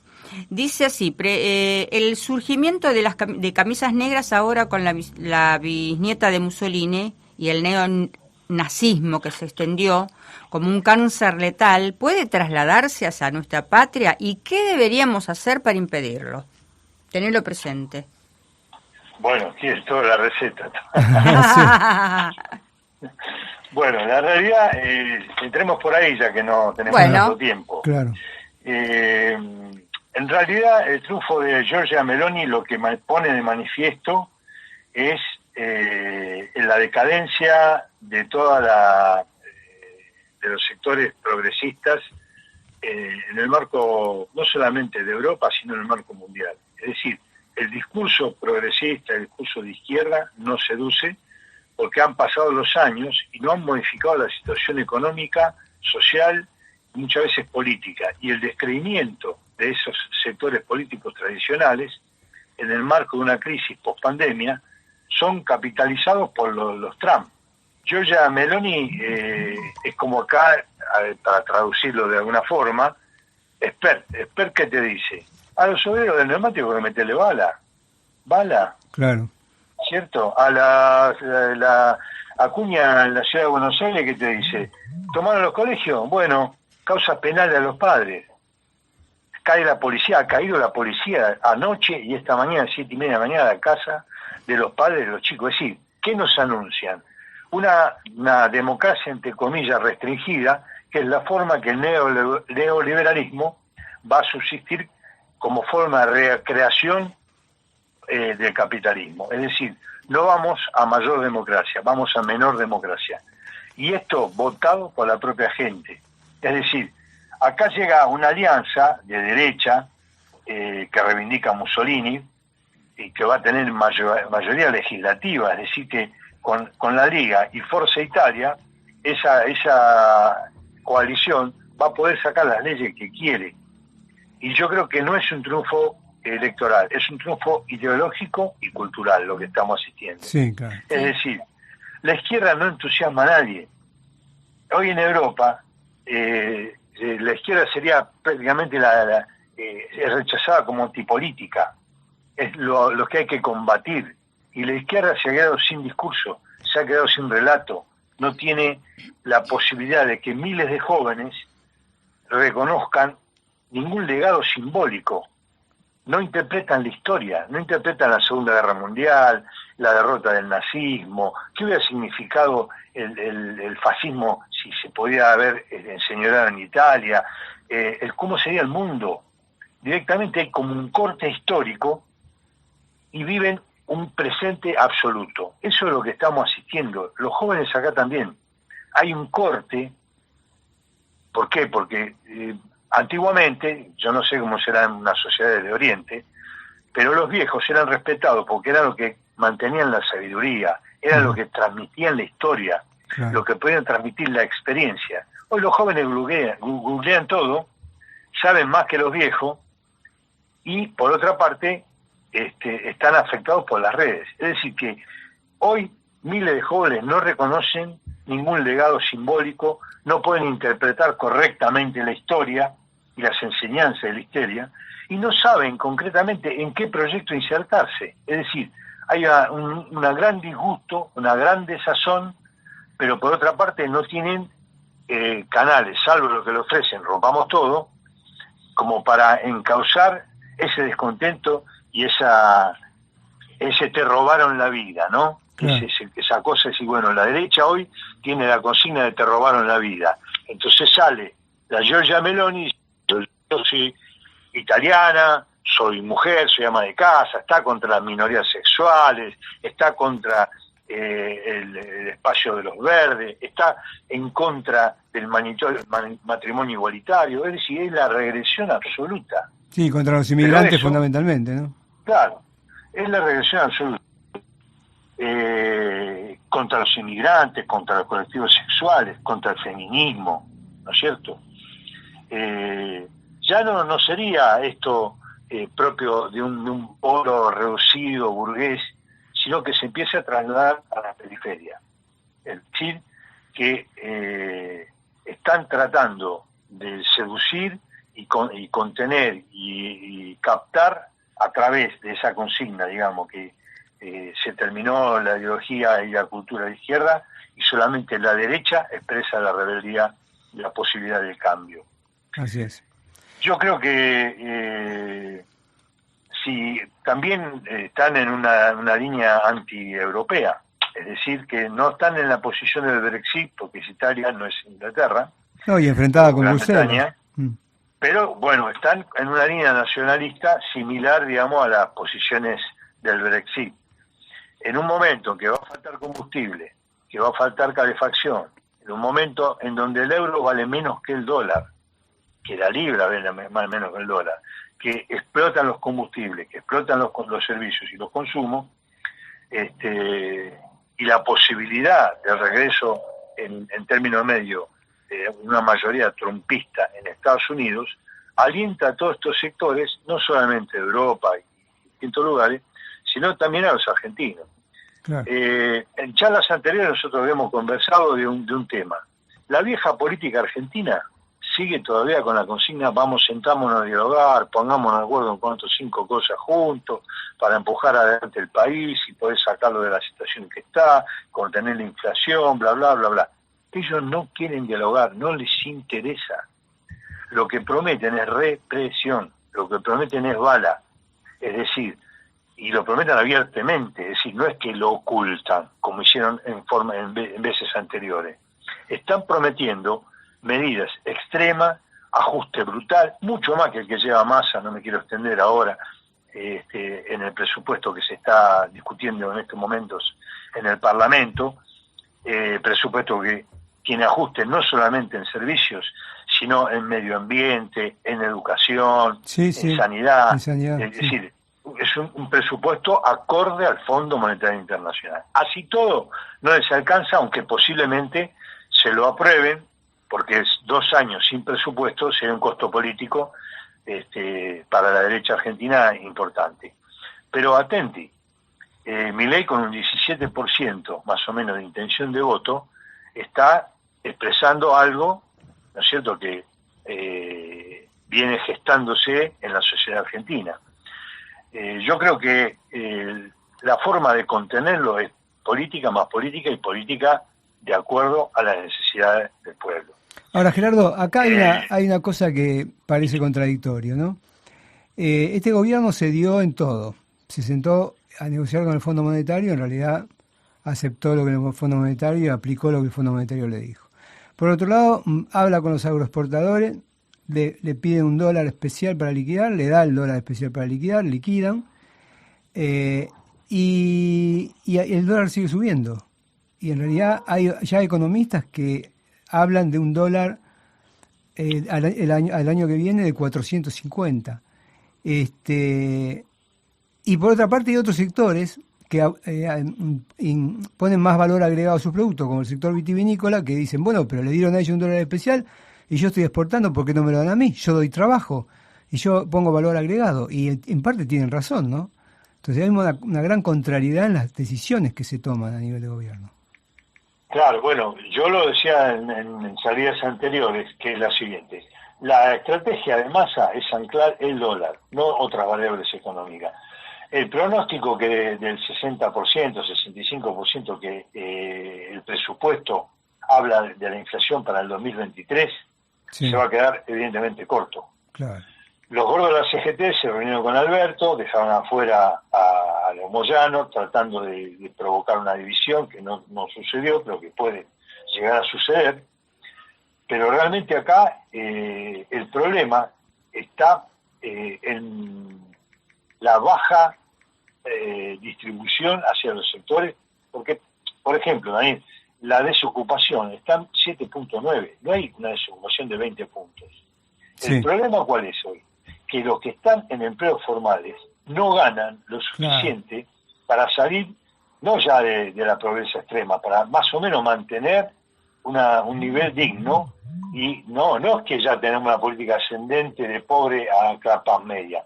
Las capas medias se están empobreciendo y cada vez son más las que no pueden sostener el nivel de vida de las capas medias y son las más violentas, las más refractarias, las más susceptibles de ser captadas por esta derecha, que no promete ningún programa, promete simplemente achicar el Estado, reprimir la lucha, terminar con los piqueteros, que los alumnos no puedan discutir nada, es decir, lo que prometen es represión y bala, y eso es lo que tiene un alto contenido fascista, pero que la forma de enfrentarlo todavía no logra en los sectores, llamemos del progresismo en la Argentina o de izquierda, porque, a ver, la izquierda no está creciendo en esta crisis, la que crece la derecha. No, crece la derecha. No, es decir, no es que de izquierda pegó un boom la izquierda, salvo Jujuy, bueno, en un momento determinado tuvo votos, ¿no?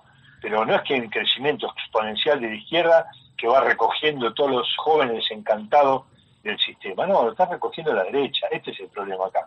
Sí. Entonces, si seguimos no atendiendo las necesidades y no llevando una política distributiva correcta, justa, que ponga a la gente en condiciones de sobrevivir y de expandir la economía en un sentido progresivo, va a ser muy difícil los años que vienen, porque van a venir con una represión anunciada. Lo dijo Macri, ¿no? Más rápido y más duro. Y si hay que bancar a algunos muertos, lo bancaremos, dijo Macri. Claro, es decir, claro. Eso es lo que están prometiendo, Sí, ¿no? sí. Entonces esa es la similitud, digamos, con esta Giorgia Meloni, pero también podemos hablar de otros, ¿no? De Orbán, de otros sectores que están fascistas, que están en Europa y que no anuncian nada bueno para los pueblos, e incluso empiezan a reivindicar situaciones territoriales, es decir, contra los migrantes. Es decir, se va calentando el mundo de una forma muy, muy, muy peligrosa, ¿no? Así es. Bueno, Gerardo, la verdad que da para conversar mucho más. Hoy se nos fue corriendo el programa y todavía tenemos algunas entrevistas en punta y bueno. Bueno. Acá nos dice, muchas gracias para Gerardo y, viste, Daniel de Benavides, así que bala, comprate un matagato y tenerlo ahí en tu casa por las dudas. Tirás tiros al aire para asustar. Matagato no. Algo Bueno, mejor. está bien. Escuchame, de todas formas me parece muy interesante todas las inquietudes que tengan nuestros oyentes. Sí. Si la pueden verbalizar y dejársela a ustedes, Sí. con todo gusto voy a tratar de abordarla en el poco tiempo que disponemos. Perfecto, Gerardo, cómo no. Muchas gracias. Muchas gracias. Bueno, un abrazo a todos. Un abrazo, y a gracias. gracias. A veces las cosas no salen como uno las planeó y el honor a un segundo plano, pues primero está el terror de no saber qué será de mi alma. Si estás tan lejos, si estás tan lejos, de mí. Y pensar que creí con locura que el futuro nos diría siempre sí. Y fue no, mucho no, y tu decisión quebrando al mundo en dos. Y detrás de las sombras de mi casa hablo con tu voz aunque no estás. Hablo con tu voz aunque no estás aquí. Una luna llena y tu sonrisa al caminar. Caía la tarde, bebido aliento de soledad. Me acerqué nervioso como pisando sobre un volcán. Y tu perfume adelantó la primavera. Primavera intensa, casi perfecta, tan ideal. Regala mi pecho como una lluvia de eternidad. Y aunque estás tan lejos, algunas veces puedo pensar que la ilusión es alimento para el alma. Diego Carante. Del Río, Diego del Río en el aire. Sí, vamos a presentémoslo un poquitito. Sí, en el por aire supuesto. estamos nosotros. Bueno, Sí, en el aire sí. estamos nosotros, No, estamos medio... claro. Estamos Vamos a medio explicarnos por girando qué. un poquito. Acá tenemos una epidemia Sí. en la sociedad acá, en el bondi, en la radio, ¿ves? De dolores de cabeza, de panza, de problemas pulmonares. De garganta Es más, mía. tenemos al operador permanente también en cama. Así que vamos a hablar con Diego, que es un especialista en estos temas, Ah, justo. ¿no? Para que nos explique cómo conseguir remedios baratos. Hola Diego, ¿cómo te va? Hola, ¿qué tal, chicos? Bueno, un gusto hablar con ustedes, la verdad que siempre es un placer estar acá en este espacio. Y sí, como bien dijiste, tenemos en la fila una bitácora, ¿no? O sea, tenemos una increíble cantidad de cosas muy valiosas, remedios caseros al alcance de la mano, ¿no? Así que bueno, sí, o sea, el humedal y la isla nos provee todo, básicamente. Alimentos, refugio, medicina. A ver, danos algunos ejemplos, como para que el oyente después lo googlee. Bueno. Hacemos así, danos el nombre científico, que nosotros después lo vamos a poner en el programa, y el nombre común. Así después ellos lo googlean y se van fijando en sus casas qué es lo que tienen para cosechar. Buenísimo, sí, es muy importante lo que dijiste, Betty, porque siempre es muy acertado saber el nombre científico, porque por ejemplo una planta que le dicen culandrillo, le dicen a la misma planta en otro país y tiene otros usos. Entonces siempre es mejor, aunque suena a veces medio que asusta los nombres científicos, es mejor manejarse con los nombres en latín, ¿no? Por ejemplo, tenemos en la isla una planta que es una begonia, que es una begonia muy conocida, una planta de las abuelas, que se cultiva en patios, en jardines, y que en la isla se le dice agrial. Agrial, es la begonia cuculiata, ¿no? Con doble L, cuculiata. Bueno, esa planta, esa begonia, se usa mucho en el interior del país, en la Mesopotamia, y también en la isla como refrescante, ¿no? O sea, se usan las hojas para, principalmente en verano, calmar esa sed sofocante con un tereré. Es muy común tomarla, sobre todo adentro, ¿no? En el litoral profundo, y bueno, también la sabiduría de las personas de las islas que la conocen bien, a la agrial, y es sobre todo, la planta de por sí es muy refrescante, y sobre todo diurética, es una planta que nos ayuda a, a limpiar de alguna manera los riñones. A eliminar toxinas. Claro, se toma fresca la hoja, ¿no?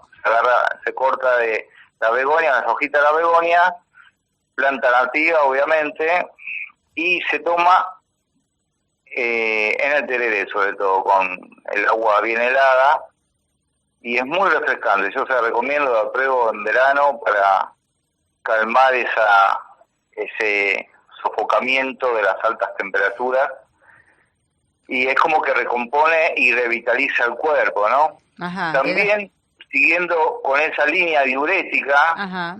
que digamos, que hay varias plantas, afortunadamente, en la isla, con esas propiedades curativas, tenemos a la famosa cola de caballo. Cola de caballo. La Sí. cola de caballo, el Equisetum giganteum, ¿no? Ah, bueno. Después igual nos vas a pasar los nombres para que nosotros pongamos las fotitos, pero sí, sigamos en Perfecto, sí. la cola de caballo. La cola de para qué caballo, que es sirve? una planta aparte muy decorativa, muy linda para tener en los patios de las casas, para tenerla sobre todo en maceta, porque se expande mucho. Y es una planta por excelencia diurética, ¿no? Aparte que es digestiva. Y, por ejemplo, bueno, para las personas que tienen problemas capilares, por ahí que tienen el cuero cabelludo debilitado, está creciendo poco pelo, es bueno también para que se hagan unos lavajes.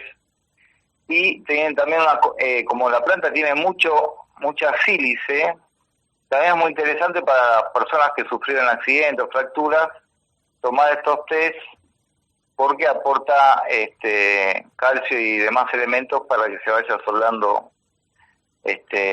los huesos, ¿no? Una Cuando hay un pregunta. problema, Una sí. pregunta. ¿La cola de caballo Sí, sí. es esa que es como una varita? ¿Que parece Claro, es que parece una viborita? Es como una caña, Una caña, claro. como claro. una caña, claro. Ah.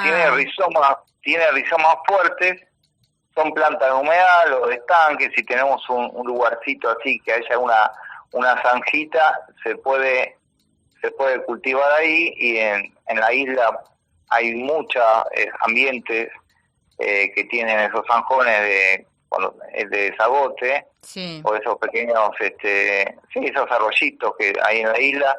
Podemos sacar el lirio amarillo, que es invasor, y plantar esta especie que enseguida va a cubrir y nos va a dar aparte un gran beneficio, no solo ecosistémico, sino para la salud. Claro, claro. Ahora, ¿hay Así que que, dejarla secar o se puede... ¿cómo sería el proceso? ¿Seca? En este caso, la cola de caballo se toma seca. Ah, Es decir, se agarran las plantas, tiene un proceso que se dan vuelta y se dejan secar a la sombra seca, ¿no? No sombra húmeda. claro.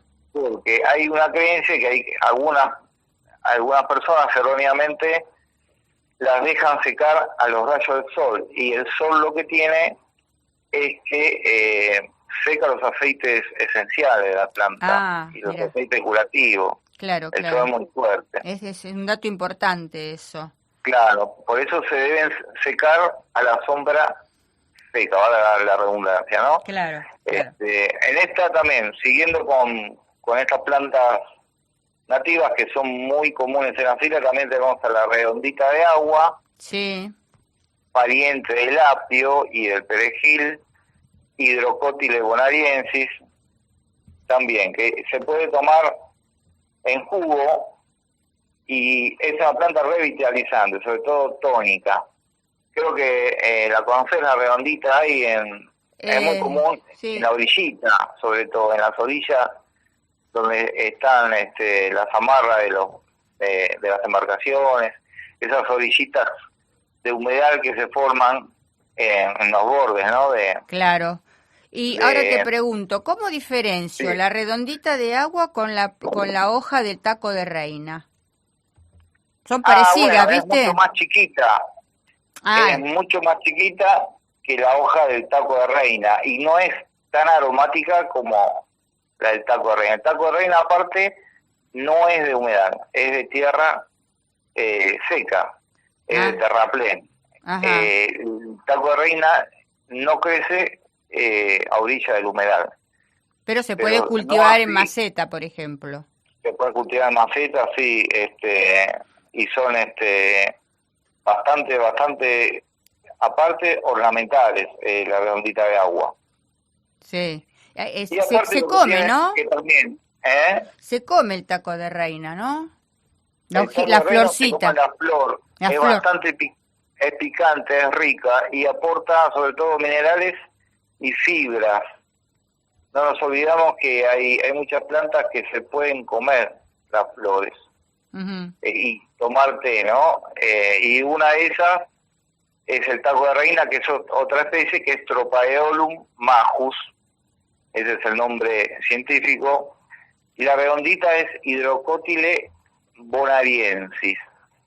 Las dos son ornamentales, las dos son para mejor dicho, la redondita para estanque y el taco de reina para maceta. Ujú. Y lo que tiene es mucha vitamina C, el taco de reina, por ejemplo, ¿no? Eso también es un dato para tener en cuenta. Ajá. Las plantas nativas que mencioné, tanto la redondita de agua, como el agrial, como el otro, la cola de caballo, son diuréticas. Estamos hablando de plantas que son depurativas, son tónicas, son diuréticas, y siempre, bueno, hay que saber bien las proporciones, ¿no? Y por las dudas, si si quieren tomarlas, consultarle también al médico de cabecera o si están con algún tratamiento alopático, también no está de más consultarlo con un profesional de la salud para digamos despejar dudas y demás. Son plantas aparte que son comprobadas científicamente que son plantas que curan y que aportan muchos minerales, esas tres plantas. Sí. Después tenemos, siguiendo con las más conocidas de las islas, la yerba carnicera, que alguna vez a Daniel, creo que a vos y a Daniel le mostré, en la isla que crece bastante, coniza le dicen, coniza bonariensis. Ah, sí, Es me acuerdo. una hierba de la familia de las compuestas, que tiene la particularidad de ser muy resistente, sobre todo en el campo, con las fumigaciones, no muere con el glifosato, la coniza, por eso están odiadas a veces en el campo. Y es una planta espectacular, porque tiene muchas propiedades, sobre todo, por ejemplo, en la aplicación externa se puede aplicar a los granos, a las erupciones, a las llagas de la piel, eso en lavajes externos. Ajá. Pero además se puede tomar en infusión y sobre todo es muy refrescante y aparte que también es diurética y es estomacal y también sirve para los problemas del aparato gastrointestinal. Es excelente, yo lo he probado. También hago el mismo proceso a la coniza de secado a la sombra. Boca abajo. Boca abajo. Si la coniza sí. bonariensis. Bonariensis. Bonariensis, sí, que es común también en la isla, es muy habitual verla, sobre todo en los terraplenes, ¿no? En los terraplenes elevados. Ajá. No así tanto en el humedal, pero sí, por ejemplo, los terraplenes que se hacen para la defensa y demás. Claro, sí, me acuerdo. Es como, tiene una pelucita, ¿verdad? Es como una hoja con pelucita. Con pelucita, sí, exactamente. Pilosa sería. Solo que pilosa, tenés razón. Peluda sería pilosa. Ajá, perfecto. Después tenemos muy común en las islas, vos me dejas hablar y yo te... Sí, es la idea, que nos enseñes. Después hablamos de los nombres científicos aparte. Sí, bueno, acá tenemos otra también muy común, sobre todo en el sotobosque de la isla, en las partes más sombrías, que es la flor de Santa Lucía, ¿no? Tenemos la Santa Lucía blanca y la Santa Lucía rosada. Las dos tienen distintos géneros, es decir, distintos nombres científicos. Lo que sí tiene la particularidad que bueno, que así como le pusieron el nombre de Santa Lucía, que es la Santa de la Vista, las flores se pueden hacer en cocción y son excelentes colirios naturales. son colirios naturales, por ejemplo, cuando nosotros estamos, no sé, como Con 2 horas en el irritaciones. celular, si se nos irrita la vista, Claro. podemos hacer una decocción de las flores, de la Santa Lucía, tanto la blanca como la rosada, y ahí tenemos un excelente colirio natural. Mirá la cantidad de propiedades que tienen estas plantas. Sí. O sea, aparte que son tonificantes y la mayoría son diuréticas, y en el caso de la Santa Lucía rosada es estomacal. O sea, Así que tenemos se puede una combinar, variedad. perdón, la Santa Lucía Sí. estomacal con la conisa. Claro, o sea, bueno, hay plantas que son sinérgicas, que trabajan en sinergia, es decir, que trabajan, si vos pones una planta con otra, se potencian. Ajá. Potencian, por ejemplo, se potencian los aceites y las propiedades curativas que tienen. En Claro. este caso nunca mezclé la Santa Lucía con la conisa, pero se me hace que sí, por ejemplo, hay unas mezclas muy conocidas de hierbas cordobesas, sobre todo, que tienen muchas de estas hierbas mezcladas, por ejemplo, el poleo, la carqueja, el paico, ¿no? Por ejemplo, el paico, ¿ves? Ahí tenés otra planta, isleña, también. El paico, sobre todo, es digestivo, por excelencia. Es una planta muy aromática. Chenopodium ambrosoides sería la especie. Después, si querés, te mando todos los nombres científicos. Sí, sí. Una planta excelente también, sobre todo para tomarlo en el mate, se puede incluir para estas personas que sufren acidez al tomar mate, porque es muy, muy, muy digestiva, es excelente planta digestiva. Te voy a hacer una Protegida. pregunta. Sí, sí. Todas las que- A ver, para la garganta, que hoy tuve una tos, casi me muero en la radio. Sí. Una receta de cuál es la planta que tengo que tomar todos los días con el mate o en tecito para mejorar las vías respiratorias. Bueno, si es vía respiratoria superior, lo que tenés vos Sí, es el ambaí, Ambaí. que no es de la isla, no llega al ambaí, pero se consigue en dietéticas y Claro. dulcería, es muy común que tenga. Sí. E incluso se puede cultivar el árbol. Si se Ujú. consigue un árbol de Misiones, se puede traer. Hay gente incluso que lo vende. No es un árbol invasor, se puede plantar tranquilamente en la isla y vas a tener un remedio de excelente calidad para las vías superiores, en el cual se puede hacer hasta un jarabe, se hace ambay. Se toma las hojas de ambay con miel. Ajá. Es excelente para la garganta. Uy, te voy a Y hacer después- caso entonces. Y después, para los pulmones, la planta por excelencia sabemos que es la anacahuita, ¿no? Esa es la que tengo, anacahuita. Todos me piden La anacahuita. anacahuita, todos me piden igual. Estoy repartiendo anacahuita a los vecinos porque tengo muchas plantas. Descubrí más plantas de anacahuita sacando las exóticas. Qué bueno, sacando las exóticas del corredor. Claro, del corredor Qué bien. biológico que Ah, tengo. van apareciendo más. Claro, más arbolitos Qué de bueno. anacahuita. Están creciendo, les voy poniendo una cintita, las voy tipificando y bueno, cada tanto saco un par de ramas, las pongo a secar boca abajo y matecito, tecito con anacahuita. Bueno, te voy a decir, la anacahuita es expectorante. Ajá. Se toma las hojas y la corteza siempre seca. ¿Por qué recalco esto de seca? Porque el material verde generalmente suele tener muchos terpenos que no son buenos de digerir. O Ajá. sea, cuando uno seca la planta ya a la sombra, esos aceites se evaporan, sobre todo los terpenos. Entonces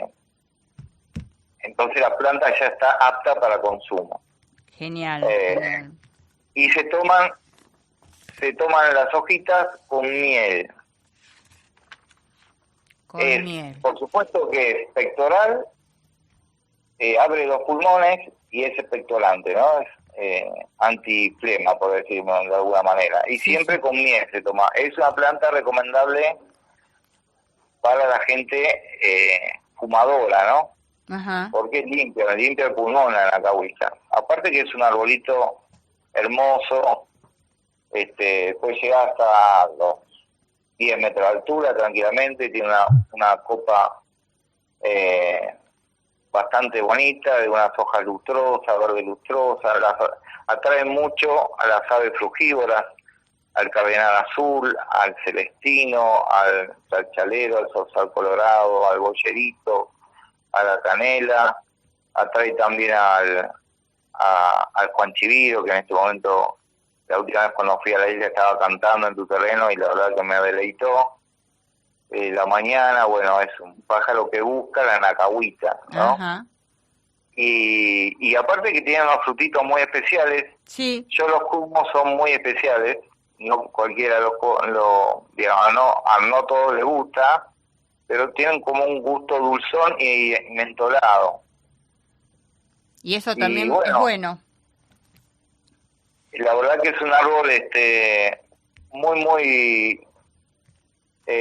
muy valioso para tener en cuenta para reforestar con nativas toda la zona del Tigre, de islas y demás, ¿no? Claro. Que corresponde al ecosistema de Monte Blanco, que es un ecosistema delta, pura exclusivamente del delta. Hoy en disminución por el avance de los árboles exóticos, que es otro tema, ¿no? Claro, claro. Que sobre todo por el avance del ligustro, que ha invadido extensiones enormes de bosque. Uh-huh. Así que bueno, para tener en cuenta la anacahuita. Bueno, un excelente entonces ya tengo toda la lista y después te lo repito, te mando un WhatsApp y me decís los nombres, me los escribís, así lo podemos googlear, Sí, buenísimo. Cuando armamos el programa, editamos el programa, vamos a poner el nombre de la planta, el nombre científico y la fotito para que la gente que entra a www.movimientoderaíz.com.ar pueda ver cuál es esa planta y buscarla en su casa, en su territorio y bueno, y consumirla en la medida que pueda y sirva para lo que esa persona necesita. Bueno, te agradecemos tu espacio, no nos queda más tiempo ya para hablar, te agradecemos y te vamos a seguir llamando seguramente para hablar de otros temas y de este tema continuarlo. Muchas gracias, Diego. Bueno, Diego. Chao, Diego, muchas gracias. Un abrazo a los dos. Igualmente, gracias. A los tuyos también. Gracias a ustedes por difundir. Por favor, al contrario, gracias. Abrazo, chao. 96.9.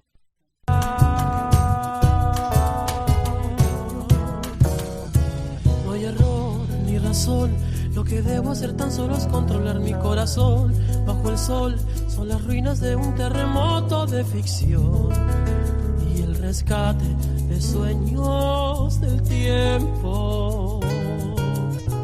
Solo es cuestión de voluntad, solo es cuestión de voluntad y de fe.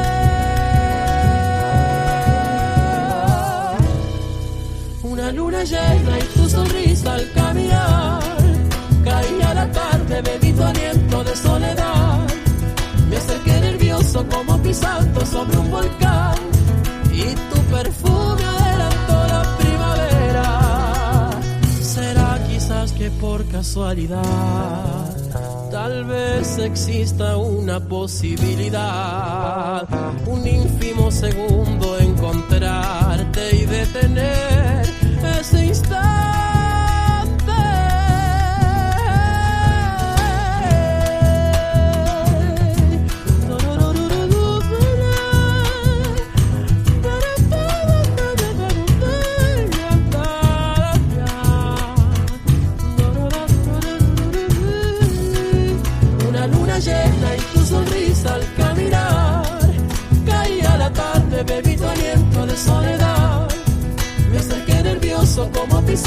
sobre un volcán y tu perfume adelantó la primavera. Primavera intensa, casi perfecta, tan ideal. Y regala mi pecho como una lluvia de eternidad. Que no esté tan lejos, algunas veces puedo pensar que la ilusión es alimento para el alma. Una luna llena, ay, ay, ay, con tu sonrisa como un volcán y tu perfume adelantó la primavera. La primavera.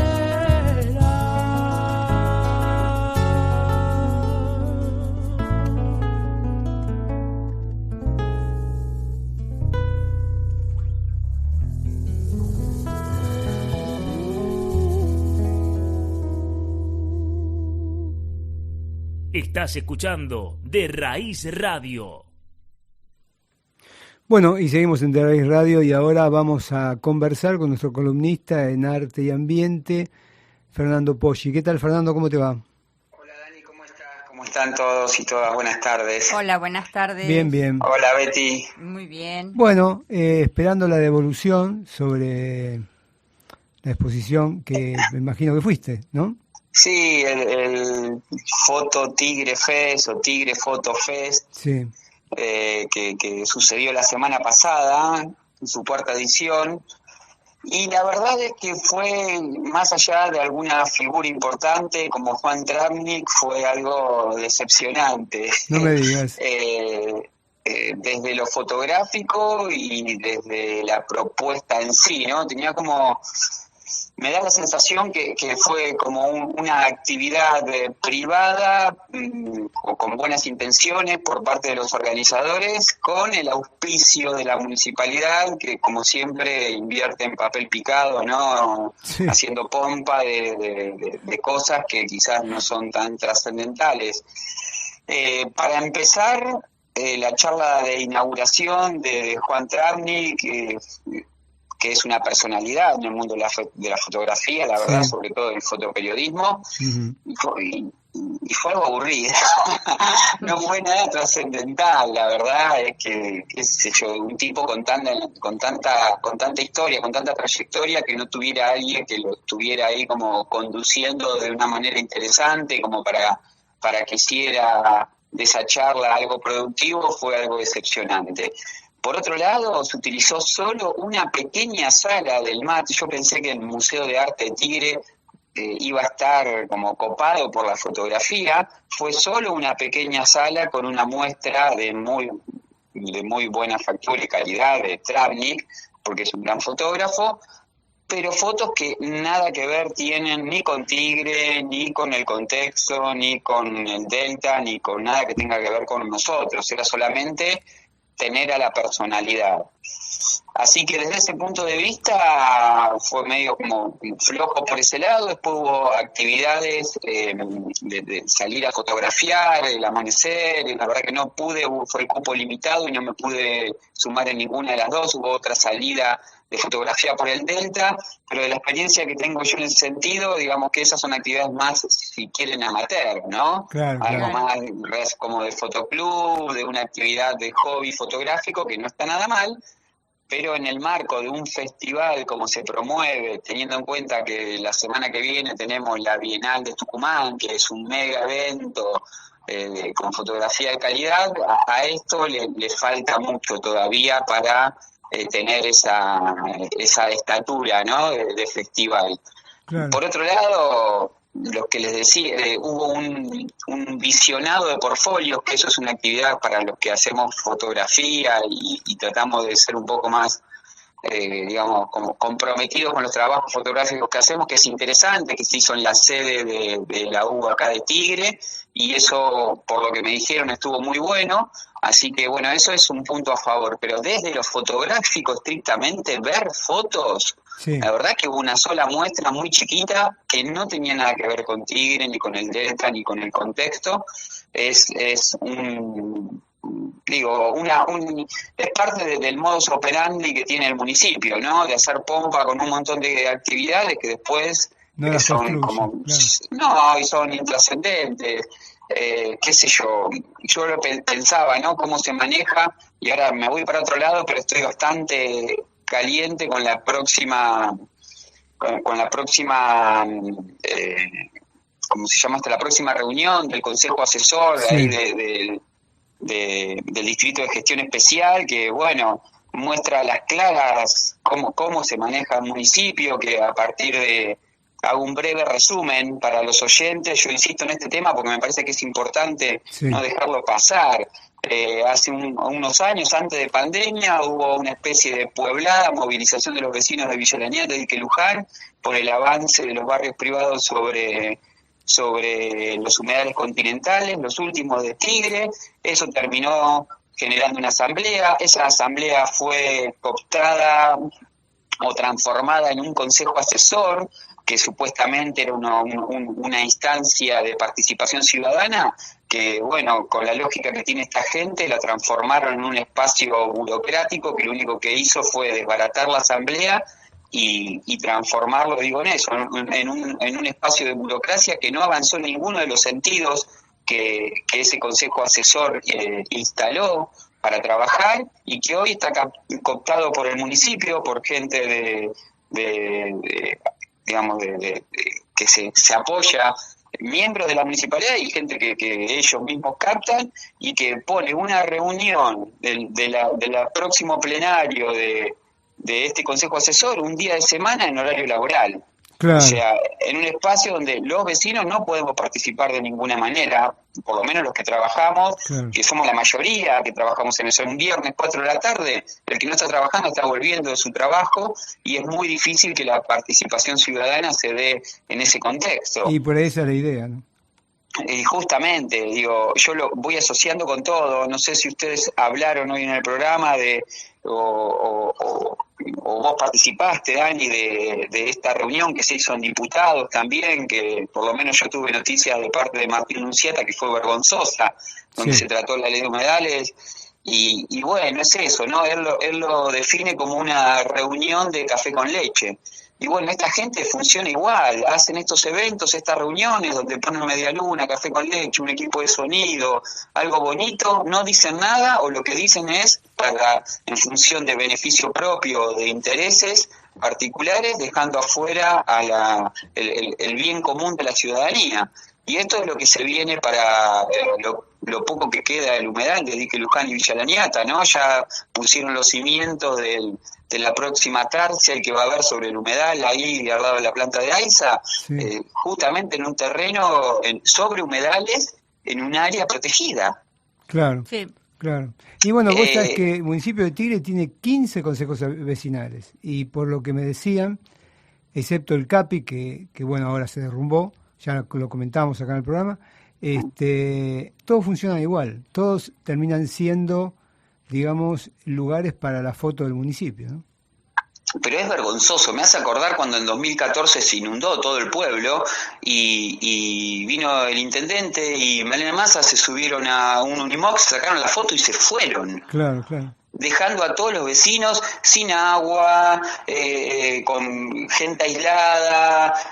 Bueno, es lo mismo, pero ya a esta altura de la democracia es muy doloroso, es muy triste y es indignante que esto siga sucediendo, porque de nuevo son recursos del municipio, ¿no? De todos nosotros, los que utilizan para hacer o para bancar un festival, por ejemplo, en este caso, de fotografía, y no había una foto de Tigre, claro, donde no se planteaba ninguna de las problemáticas que hay en el municipio. Digamos, la fotografía es una herramienta también de denuncia. Testimonial, digamos, y hay cantidad de trabajos y de gente que está fotografiando lo que está pasando, porque el cambio climático ya es un hecho y es un desastre lo que estamos haciendo, y nosotros no estamos ajenos. Bueno, hay un montón de trabajos y de muy buenos trabajos en ese sentido. No había una fotografía en ese sentido, no hubo una palabra en ese sentido.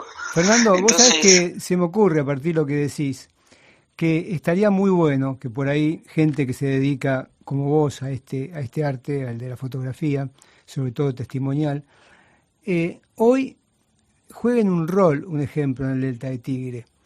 La posibilidad de fotografiar lugares que sabemos que van a ser modificados, como ser, ahora hay un predio muy grande cerca del Paraná que Pagliettini compró y que ya le dieron el visto bueno para construir un barrio verde, lo que ellos llaman un barrio verde, porque están palafitos, pero son como 50 casas, ¿viste?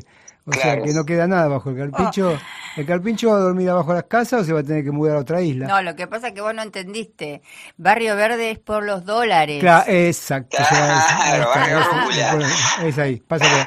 Estaría bueno que quede un registro fotográfico de lo que fue. El antes y el después, ¿no? Para decirle a la gente, bueno, mire, esto era así, y ahora es así. Y entonces que se vea, se verifique la destrucción, ¿no? Sí, mira, yo creo que sí, está buenísimo, cuando quieras vamos. Yo tengo la cámara, vos tenés la lancha, vamos, y hagamos yo, es genial. Lo triste de todo esto es que independientemente de las acciones que nosotros como ciudadanos comunes podamos hacer para registrar el desastre, estos tipos, hasta que no haya una masa crítica de compromiso social, de personas, que no nos dejemos amilanar, porque la verdad es que yo me hago cargo, nosotros como parte de la asamblea en un momento ya juegan al desgaste, ¿viste? Juegan al desgaste, y como ellos, nada, mirá vos, ¿no? Qué abusivo, porque nosotros que participamos de un montón de reuniones en la lucha desde la asamblea, siempre fueron días de semana en horario laboral, incluso hasta en la municipalidad. O sea, hacían ir al vecino, dejando su trabajo, dejando el cuidado de los niños, dejando sus obligaciones, porque ellos trabajan de 9 a 16, ¿viste? Claro, entonces, mientras ellos están trabajando, te atienden, y si no, no. Y no van al territorio. Esto es vergonzoso. Tenemos en los talleres que damos una alumna de fotografía que está fotografiando comunidades en Catamarca y en Salta, y está trabajando con petroglifos.